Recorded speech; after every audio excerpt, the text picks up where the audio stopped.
Let's take a look at a task that virtually every Photoshop user will need to do at one point or another: removing a background.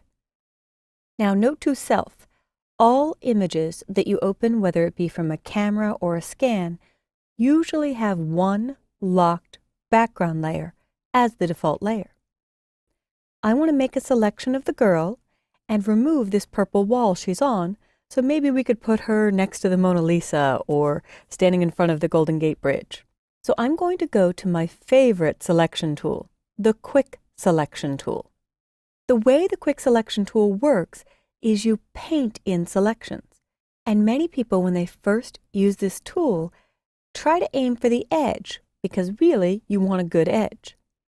That's actually not the best target. If I start in the girl's forehead and simply drag up and stay away from the edge, I'll let Photoshop do the heavy lifting or hard work for me. You get a pixel or two, or even farther, inside the object or subject you're trying to select, and I'm letting go and clicking and dragging. You can keep letting go and it will keep adding to your selection. And I'm heading straight down over the scarf, down over her arm. I let go often to make sure I have a lot of undos. If I go too far out into the purple background, it will jump on me quickly.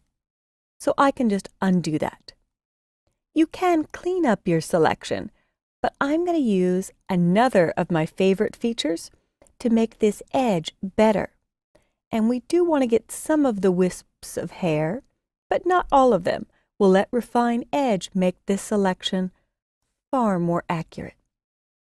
Now, if I were to choose Select Inverse, which grabs the opposite, the background, and I simply press Delete, I'm going to delete to white and click OK.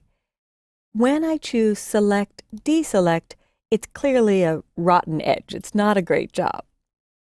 So I will choose Edit Step Backward 1, Edit Step Backward 2, Edit Step Backward 3 times in order to get the selection around the girl.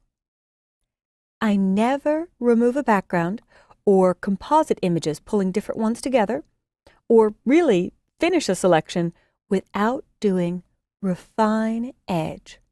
Refine Edge is this handy button added a few versions ago. You can also find it under Select and Refine Edge. But I like to use just the button. So one click on Refine Edge will show me my original selection. Again, not the best. However, here's the magic. If I slide Radius up, it attempts to wipe out the background, leaving the object or subject you selected.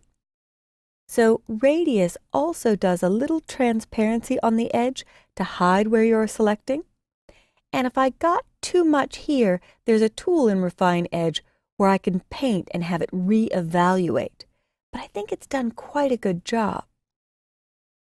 I can also contract. If I'm picking up too much purple, I can shift the edge inside the subject, grabbing less. And the white background is one of the best for viewing it on.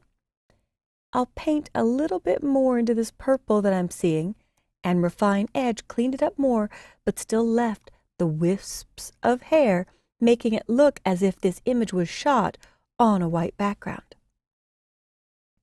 Now, if I scoot the window over more, I'll notice I'm getting some transparency in her shirt that I may not want.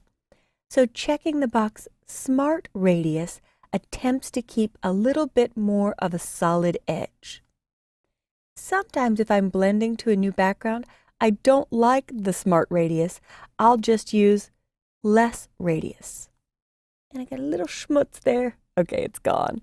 So I could paint the edges to do a better job, picking up more or less hair, or a more solid edge. When I'm finished, I'm not just going to hit OK. I'm going to choose Output to a Layer Mask.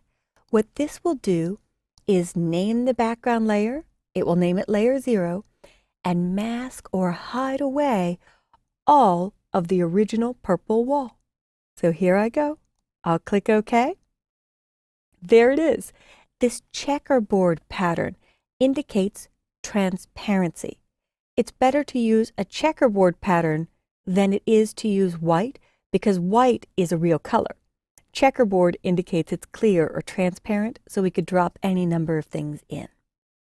And just to be a kind and good Photoshop user, in case someone were to open my file, I will name this layer 0 something more meaningful to me. I'll double-click on layer 0 and name it Girl.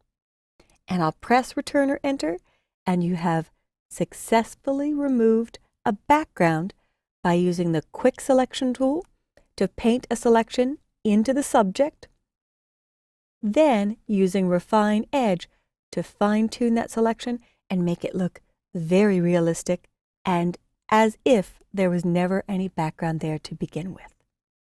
So give this a try. It takes some practice with the Quick Selection tool to learn where to paint and how to paint. And there are more options, but if you've gotten the background removed, you accomplish your goal for this session or this lesson, so congratulations.